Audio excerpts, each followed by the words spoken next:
நம்ம பசங்க எல்லாரும் வராங்க. குவான் ட்ரெஸ்ஸை கூட சேஞ்ச் பண்ணல பாவம். நீ எதுக்கும் கவலைப்படாது, இங்கே இரு, நாங்கள் எல்லாரும் பில்லை பே பண்ணிட்டு மெடிசனையும் வாங்கிட்டு வந்துடுறோம், உனக்கு ஃபுட்டையும் வாங்கிட்டு வரோம், நீ எங்கேயும் போகாதன்னு சொல்லிட்டு நம்ம பசங்க போகிறாங்க.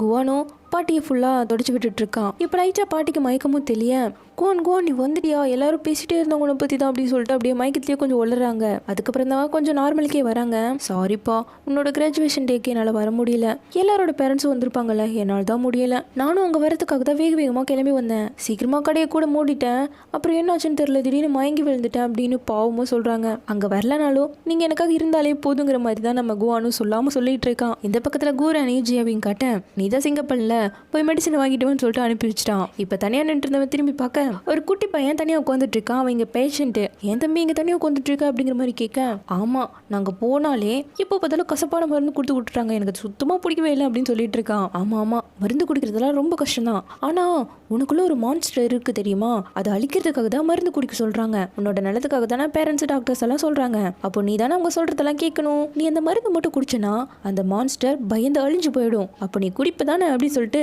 அந்த பையனுக்கு புரியுற மாதிரி எல்லாம் சொல்லவும், கண்டிப்பா எனக்குள்ளே இருக்க மான்ஸ்டர் நான் தான் அழிப்பேன், அதுக்கு வேண்டியே நான் நிறைய மருந்து குடிப்பேன்னு சொல்லிட்டு இருக்கான். மருந்து வாங்கிட்டு வந்த ஜியாவும் இதை கேட்டு நின்றுட்டு இருக்கா. அப்போ மருந்து குடிக்கும் போது உனக்கு கசப்பா இருந்துச்சுன்னா இந்த சாக்லேட்டை கொஞ்சமா சாப்பிட்டுக்கோன்னு சொல்லிட்டு வேற குடிச்சிட்டு போவேன். இதெல்லாம் பார்க்கவே அவளுக்கு ரொம்ப கியூட்டா இருக்கு அப்படின்னு பார்த்துட்டு இருக்கா. இப்போ கட் பண்ணி நம்ம பசங்க எல்லாரும் வெளியே உட்காந்துட்டு இருக்காங்க. நம்ம குவானும், இப்பெல்லாம் நம்ம அடல்ட்ஸ் ஆயிட்டோம், இத்தனை வருஷம் என் பாட்டி என்ன பார்த்துக்கிட்டாங்க, இனிமேல் நான் தான் பாட்டியை பார்த்துக்கணும், இன்னும் ஒரு 2 நாள் டிஸ்சார்ஜும் ஆயிடுவாங்க, எந்த பிரச்சனையும் இல்லைங்கிறது சொல்லிட்டு இருக்கான். அடல்ட் ஆகிட்ட சரிடா, அடல்ட் ஆனாலும் ஃப்ரெண்ட்ஸ் எல்லாம் தேவைதானே அப்படிங்க, கண்டிப்பா இந்த மாதிரி ஃப்ரெண்ட்ஸ் இருக்கிறனால தான் என் வாழ்க்கையை ரொம்ப சந்தோஷமா போயிட்டு இருக்குன்னு சொல்லிட்டு இருக்கான். அப்போ நம்ம ஹீரோவும் அந்த கிளைமேட்டை பார்த்துட்டு, நாளைக்கு கிளைமேட் இன்னும் சூப்பரா இருக்கும் அப்படிங்கிறத சொல்லிட்டு இருக்கான். ஸோ இப்படி அதை ரசிச்சு பார்த்துட்டு இருக்க, அவங்கவுங்க ஆளு தான் அவங்கவுங்களுக்கு விட்டுட்டு உட்காந்துட்டு இருக்காங்க. இப்போ நைட்டு நம்ம ஹீரோவும் ஹீரோயினும் நடந்து வந்துட்டு இருக்காங்க. ஹீரோயினும் பாய் சொல்லிட்டு போகும்போது, ஒரு நிமிஷம் அப்படின்னு சொல்லிட்டு கூப்பிட்டு, நாளைக்கு வெதரும் சூப்பரா இருக்கும், நீ ஃப்ரீனா நம்ம ஏன் வெளியே போகக்கூடாது அப்படின்னு சொல்லிட்டு கூப்பிடுறான். ஹீரோயினும் அப்படியே பேந்து முடிச்சுட்டு பார்த்துட்டு இருக்கா. கட் பண்ணி மூமெண்ட்ஸில் கட்டுறாங்க. ஸ்கூல் லாஸ்ட் டே அன்னைக்கு கட் பண்ணியிருக்கா. என்னதான் காலேஜுக்கு போனாலும் ஸ்கூலை நான் ரொம்பவே மிஸ் பண்ணுவேன்ப்பா, அதுவும் என்னோட சீட்டை நான் ரொம்பவே மிஸ் பண்ணுவேன்னு சொல்லிட்டு பேசிட்டு இருக்கேன். கரெக்டாக ஹீரோ வந்துட்டான். என்ன பண்ணிட்டு இருக்க நீ அப்படின்னு சொல்லிட்டு கேட்க, நான் ரெக்கார்ட் பண்ணிட்டு இருக்கேன் அப்படிங்கிறது சொல்ல அவனுக்கிட்ட வந்து உட்காந்துட்டு, ரெக்கார்ட் பண்ணுறியா அப்படின்னு சொல்லிட்டு 2 பேரும் மாறி சிரிச்சிட்டு இருக்காங்க. அவள் வந்ததுக்கு அப்புறமா அவள் பேசவே இல்லை. 2 பேரும் மாறி சிரிச்சுக்கிட்டு மட்டும்தான் உட்காந்துட்டு இருக்காங்க. அப்போ நம்ம ஹீரோயின் ஃபீல் பண்ணுறான், இதே போல அவன் ஸ்கூலில் என்னோட டெஸ்க்மெண்ட்டாக இருந்தால் ரொம்ப நல்லா இருந்திருக்குமே அப்படின்னு சொல்லிட்டு. இப்போ கட் பண்ணி பிரசன்ட்ல காட்டுறாங்க. ஹீரோ வேற நாளைக்கு வெளியே போகலான்னு சொல்லிட்டு கூப்பிட்டான் இல்லையா, அதை நம்ம ஜியா கிட்ட தான் ஹீரோயின் சொல்லிட்டு இருக்கா. எனக்கு அவன் ஒன்று கூப்பிட்டு போறானா, அப்போ கண்டிப்பாக இது டேட்டா தாண்டி இருக்கும் அப்படின்னு சொல்லிட்டு இருக்கேன். இவ்வளோ படு குஷியாக படுத்துட்டு இருக்கா. அப்போ நம்ம ஜியாவும், இதனால நீ ஜாங்கை லவ் பண்ண ஆரம்பித்தேன் எப்படி அப்படிங்கிறத கேட்குறா. நான் ஜாங்னு சும்மாலாம் லைக் பண்ண ஆரம்பிக்கல, எனக்கு என்னன்னே தெரியல, அவன் ஹாப்பியாக இருந்தா நான் ரொம்பவே ஹாப்பியாக ஃபீல் பண்ணுறேன், அவன் அப்செட்டாக இருந்தா அவனை விட அப்செட்டாக ஃபீல் பண்ணுறேன், அவன் இல்லாத டேஸ் எல்லாம் ஹாலிடேஸ் கூட ரொம்ப ஸ்லோவாக போகிற மாதிரி இருக்குது, இதுதான் என்னமோ அப்படின்னு சொல்லிட்டு உனக்கு இப்படி ஃபீல் ஆயிருக்கா அப்படின்னு சொல்லி ஜியாவை பற்றி கேட்குறா.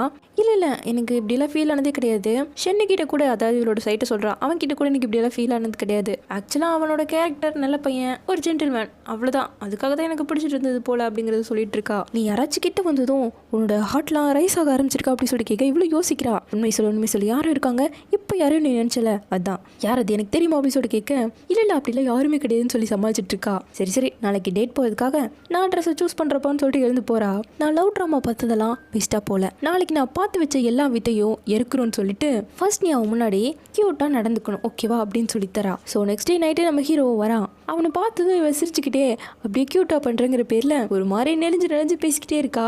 அவனுக்கே அது பிடிக்கல போல, காமெடியாக இருக்குது. சுசாய் கொஞ்சம் நார்மலாக பேசுகிறீங்கவும் இன்சல்ட் ஆன மாதிரி ஆகிப்போச்சு. சரி அப்படி சொல்லிட்டு அதை அப்படியே மேனேஜ் பண்ணி போயிட்டுருக்கா. 2வது ஃபிசிக்கல் கான்டாக்ட்னு சொல்லித்தரா.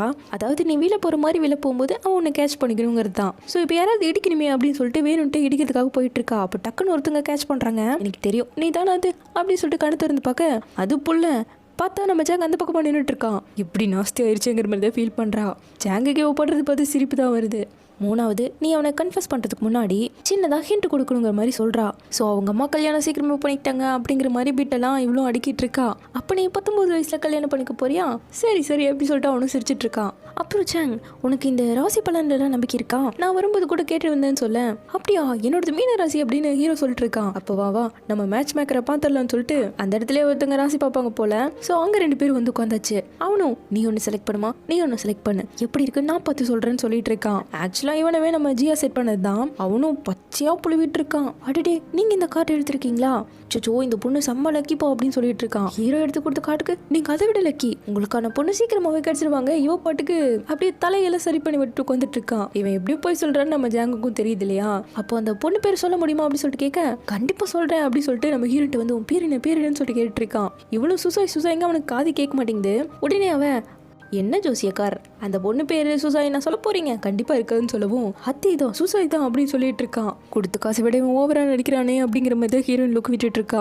இந்த பக்கம் நம்ம ஜியாவை காட்டேன் எப்படியாச்சும் 2 பேர்த்து சேர்த்து வச்சிடணுங்கிற மாதிரி வந்துட்டு இருக்கான். அப்போன்னு பார்த்து கரெக்டா கூரன் அந்த பக்கமா ஒரு பொண்ணோட வந்துட்டு இருக்கான். அது இவன் அம்மாவோட ஃப்ரெண்டோட பொண்ணு. ஆக மொத்தம் அந்த பொண்ணு பின்னாடி வச்சுட்டு இருக்குது. இவனுக்கு சுத்தமா பிடிக்கல. இப்போ அந்த பொண்ணு ஓடி போய் நம்ம ஜியா கிட்ட அவன் யாரும் ஒரு பொண்ணை லவ் பண்றான், யாருன்னே சொல்ல மாட்டேங்கிறான் அப்படின்னு சொல்லவும் உடனே கூரன் நம்ம ஜியாவை பார்த்துட்டு அது இவதான், நான் இவ்வளோ தான் லவ் பண்ணுறேன், எவ்வளோ யூனிக்காக இருக்கா பார்த்தியா? அவள் மட்டும் கோவப்பட்டானா அவள் பக்கத்தில் என்னால் நிற்க கூட முடியாது. இதுவே அவள் சிரிக்க ஆரம்பிச்சானா நான் பார்க்குற ஒரே பர்சன் அவள் மட்டும்தான் அப்படின்னு உண்மையாகவே இவகிட்ட ப்ரொபோஸ் தான் பண்ணுறான். இது வரைக்கும் அவன் மனசில் என்ன இருந்ததோ அது எல்லாத்தையுமே இப்போ சொல்லிட்டான். இப்போ புரிச்சுதான் நான் யாரை லவ் பண்ணுறேன்னு சொல்லிட்டு அவளையும் கைப்பிடிச்சு கூட்டு வந்துட்டான். இப்போ இந்த பக்கமாக வந்ததும் நான் யூஸ் தான் பண்ணிக்கிட்டேன் அப்படிங்கிற மாதிரி சொல்லவும் அது அவளுக்கே தெரிஞ்சிருக்கு. சரி பாவா நீ தான் எனக்கு வாங்கி தரணும்னு சொல்லிட்டு கூப்பிட்டுருக்கா. சரி என்ன வேணும்? எப்போ பார்த்தாலும் சோறு சோறு சோறு அப்படிங்க. என்ன நான் என் ஃப்ரெண்டுக்கு ஹெல்ப் பண்ண தான் வந்தேன், நீ வரியாங்கன்னு சொல்லிட்டு அதே ஜோசியக்காரங்க கிட்ட இவங்களும் வந்துட்டாங்க.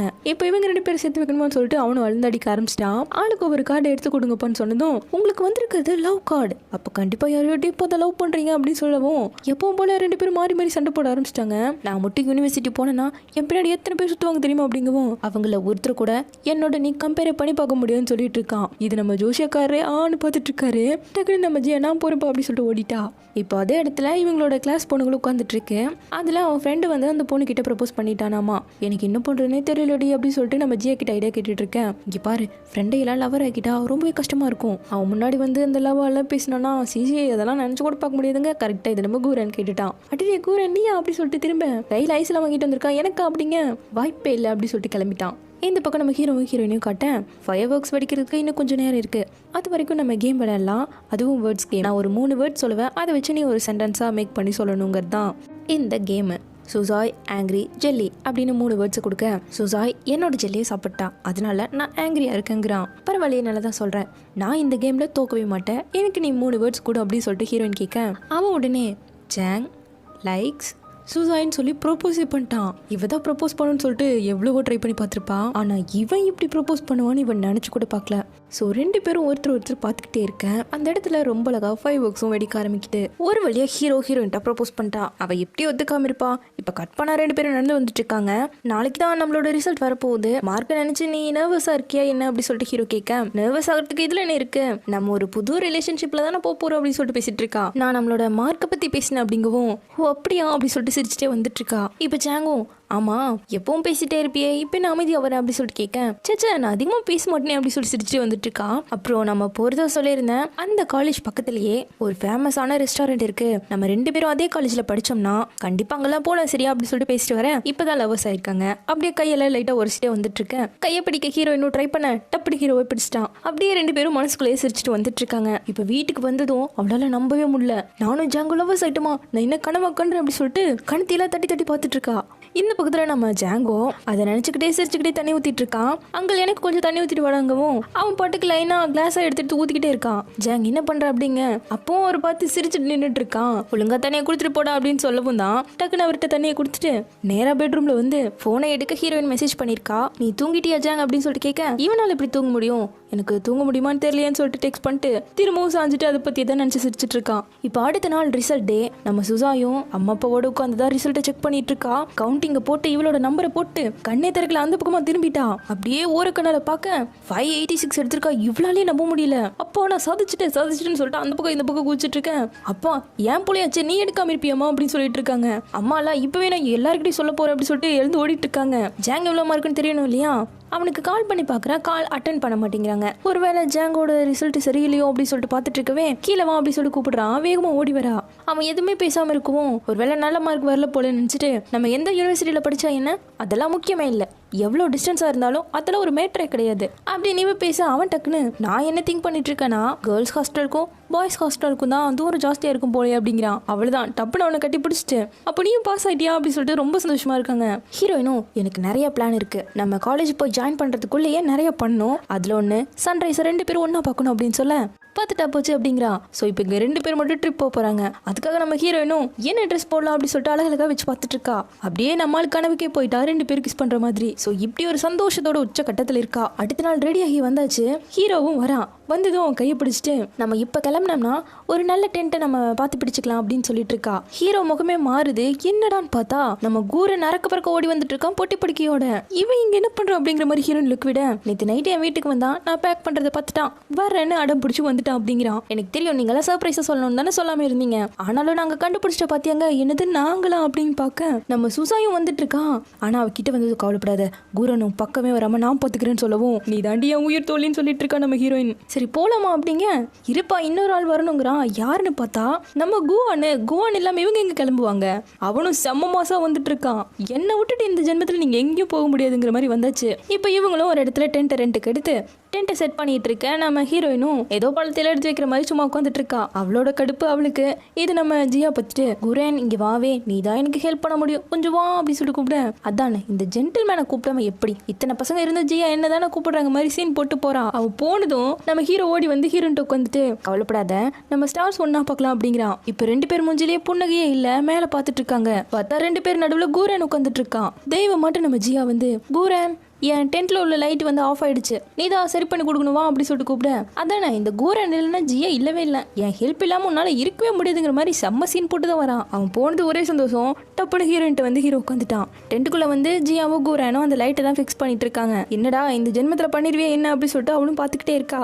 இப்போ பாருன்னு சொல்லிட்டு அந்த லைட்டையெல்லாம் ஆஃப் பண்ணிட்டு இவன் ரெடி பண்ண லைட்டை போட அந்த லைட்டு வெளிச்சத்தில் ஒருத்தர் பார்த்துட்டு அப்படியே உட்காந்துட்டே இருக்காங்க. நான் கூட இல்லாமல் போயிட்டேன்னா நீ எப்படி இந்த மாதிரி ஹெல்ப் எல்லாம் உனக்கு யார் பண்ணுவா அப்படிங்கிறது கேட்க, நீ எல்லாம் என்னை விட்டு எங்கடா போற அப்படிங்கிற மாதிரி பேசுறா. நான் அப்ராட் போறேங்கிற சொன்னதும் அவளுக்கு ஆச்சரியமா இருக்கு. போய் சொல்லாத, இதுவும் ஒரு ஜோக் தானே அப்படின்னு நம்பாம தான் பேசுறா. நான் நிஜமாவே போறேன், பேரண்ட்ஸ் கிட்ட எல்லாம் டிஸ்கஸ் பண்ணியாச்சு, நீ யார்கிட்டயும் சொல்லல, உங்ககிட்ட தான் ஃபர்ஸ்ட் சொல்றேன் அப்படிங்கிறான். அவளால வேணா நான் சொல்ல முடியும், பரவாயில்ல போய் நல்லா படி அப்படிங்கிற மாதிரி தான் சொல்றா. வெளியே நம்ம ஹீரோயினும் ஜாலியா வந்துட்டு இருக்காங்க. ஹீரோயினுக்கு குளிர் அடிக்கவும் டக்குன்னு கோட்டு போட்டு விடலான்னு பாக்குறான். வேணாம் எனக்கு இதெல்லாம் ஒரே கனவு மாதிரி இருக்கு தெரியுமா அப்படிங்கவும் இப்போ என்ன வந்து ஹக் பண்ணிக்கோங்கிற மாதிரி அப்படியே கண்ணாலேயே பேசவும் அவ்வளவுதான் செம்ம பொண்ணுகிட்ட அப்படியே ஹக் பண்ணிட்டு நின்றுட்டு இருக்கா. இப்பதான் நம்ம குவானோட என்ட்ரி. அவன் என்னடா ஆளையே காணும், தூக்கமும் வரலையே, உச்சா வேற வருதுன்னு சொல்லிட்டு வெளியே இருந்து வந்தவன் தூரத்துல பாக்குறான். யாரும் நின்று இருக்க மாதிரி இருக்கு. உத்து பார்க்கவும் ஒரு பொண்ணு பையன் ஹக் பண்ணிட்டு இருக்க மாதிரி இருக்கு. அப்படியே பையக்குள்ள பேந்து முடிச்சு பார்த்துட்டு இருக்கான். உடனே நம்ம கூரன்ட்டு தான் ஓடி வரான். கூரன் வெளியே நான் 2 பேரை பார்த்தேன், அவங்க 2 பேரும் ஒருத்தர் ஹக் பண்ணிட்டு நின்றுட்டு இருந்தாங்க. நான் நல்லா உத்து பார்க்கும்போது தான் தெரிஞ்சுது அவங்களுக்கு 2 தலை இருந்தது. அது எவ்வளவு பயமா இருந்தது தெரியுமாங்க. ஆமாமா பயம்தான், உன் மண்டக்குள்ளே ஏதோ பிரச்சனை ஆயிடுச்சுடான்னு சொல்லிட்டு இருக்கான். கரெக்டா நம்ம ஹீரோயினும் வராங்க. அந்த பையன் பிளாக் ஜாக்கெட் போட்டிருந்தான், தோ நம்ம ஜாங் மாதிரி. அப்புறம் அந்த பொண்ணுக்கு நீளமான முடி இருந்தது. அவ ஏதோ இந்த சுசாய் மாதிரி இருந்தா அப்படிங்க. அப்புறம் தான் இவனையாலேயே கெஸ் பண்ண முடியுது, ஓ கதை இப்படி போகுதா அப்படின்னு சொல்லிட்டு டக்குன்னு என்ன நினைச்சாங்கிறது தெரியல. சரி நான் வேற யாரையோ பார்த்துட்டு சொல்றேன், கனவு போல அப்படி சொல்லி சமாளிச்சிட்டான். இப்போ நம்ம கூரானும் சரி நீங்க 2 பேரும் தூங்குங்க நாங்க கிளம்புறோம்னு சொல்லிட்டு ஹீரோவும் நம்ம ஹீரோயினை உள்ள விட்டுட்டு கிளம்பிட்டான். இப்போ 2 பேரும் ஹீரோவை தான் லுக் விட்டுட்டு உட்காந்துட்டு இருக்கானுங்க. எத்தனை நாளா இது நடந்துட்டு இருக்கு, எதுக்காக எங்க கிட்ட இருந்து நீ மறைச்சிட்டு இருந்த, நீ என்னதான் மனசுல நினைச்சிட்டு இருக்க அப்படி சொல்லிட்டு கூரானுக்கு மாத்தி கேட்க அவன் பெருசா ரியாக்ட் பண்ணாம சுசாய்க்கு தான் மெசேஜ் பண்ணிட்டு இருக்கான். உனக்கு எவ்வளவு தைரியம் தான் இப்படி பண்ணுவேன், நாங்களாம் தப்பு சொல்லல, என் பாட்டிக்கு மட்டும் உனக்கு கேர்ள் ஃப்ரெண்ட் கிடைச்சதுன்னு சொல்லி தெரிஞ்சா அப்புறம் அவங்க எவ்வளவு கஷ்டப்படுவாங்க, ஏன்னா நான் இன்னும் ஒண்டி கட்டி எவ்வளோ இருக்கேன் அப்படின்ட்டு இருக்கான். இப்படி எல்லாம் ஜாலியாக பேசிக்கிட்டாலும் கூரன் இங்கேருந்து போகிறான். ஸோ ஃபீல் பண்ணுறான். இந்த பக்கத்தில் ஹீரோனை காட்ட அவள் இன்னும் ஹீரோக்கு தான் அப்படியே படுத்துட்டு மெசேஜ் பண்ணிருக்கான். பக்கத்தில் இருக்க ஜியாவோ நம்ம கூரன் போக போகிறேன்னு சொன்னான் இல்லையா, அதுவே தான் நினச்சிக்கிட்டு படுத்துட்டு இருக்கான். இப்போ அடுத்த நாள் நேரத்தில் எழுந்து சன்ரைஸ் ஒன்றா பார்க்கணும் இல்லையா, அதுக்காக தான் குளிரில் உட்காந்துட்டு இருக்காங்க. ஜியாவும் நம்ம ஏகப்பட்ட சன்செட்டை ஒட்டுக்காக பார்த்துருக்கோம், இதுதான் ஃபர்ஸ்ட் டைம் சன்ரைஸை பார்க்க போகிறேன்ட்டு இருக்கா. ஸோ இப்படியே நம்மளோட பயணமோ முடிஞ்சிருமோ பிரிஞ்சு போயிடுவோமோங்கிற மாதிரி தான் மாற்றி பேசுகிறாங்க. அவள் இப்போ ஃபீல் பண்ணுறது நம்ம கூரன் போயிடுவாங்கிறதுக்காக தான். எல்லாரும் அவங்க போக போற யூனிவர்சிட்டிலையும் அப்ளை பண்ணிட்டாங்க. அப்படியே ஜாலியாக அதை பத்தி பேசிக்கிட்டே இருக்கேன். கரெக்டாக சன்ரைஸும் ஆகுது. ஸோ அது எல்லாரும் ஒட்டுக்கா உட்காந்து பார்க்குறாங்க.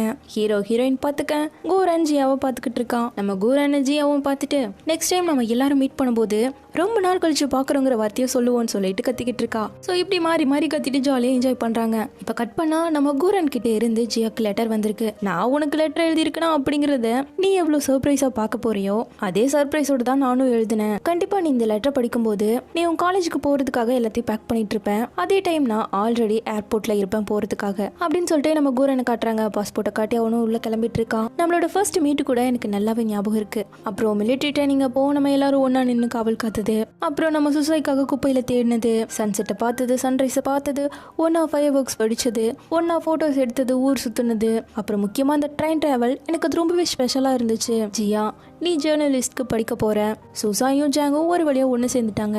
குவானும் எக்கனாமிக்ஸ் படிக்க போறான், நானும் அப்ராட் போக போறேன். எல்லாமே ரொம்ப நல்லபடியா நடக்குது. கண்டிப்பா ஃபியூச்சர்ல நம்ம சந்திக்கும் போது ஒரு பெரிய உயரத்துல தான் இருப்போம். ஃபியூச்சர்ல நீ எதுக்கும் பயப்படக்கூடாது. உன்னோட தைரியத்தோட நீ போராடணும். அப்படி உனக்கு இருட்டில் போக பயமா இருந்துச்சுன்னா என் பேரை சொல்லு, பயம் எல்லாம் தானா ஓடி போயிடும்னு சொல்லியிருப்பான் முதல்ல. ஸோ இப்போ அதுல எழுதியிருக்கவும் இதை பார்த்து சிரிச்சிட்டு இருக்கா. எல்லாரும் லைஃப்ல ஹாப்பியா சந்தோஷமா இருக்கணும், நல்லா உங்களை பார்த்துக்கோங்க, ஹாப்பியா இருங்கன்னு சொல்லி எழுதி முடிக்கிறான். கூரனும் இவ்வளோ எழுதுறது எனக்கு ஒன்றும் ஈஸி கிடையாது, இன்னும் கொஞ்ச நேரம் மட்டும் எழுதியிருந்தேன்னா அவ்வளோதான், நான் இங்கிருந்து போயிருக்கவே மாட்டேன். ஃபைனலா நம்ம எங்கே எப்படி இருந்தாலும் நம்ம எல்லாரும் முக்கியம்தான் அப்படிங்கிறத எழுதியிருக்கான் கடைசியா. ஸோ இதோட நம்ம கூரனும் கிழமை இந்த லெட்டர் படித்து நம்ம ஜியாவும் ரொம்ப வருத்த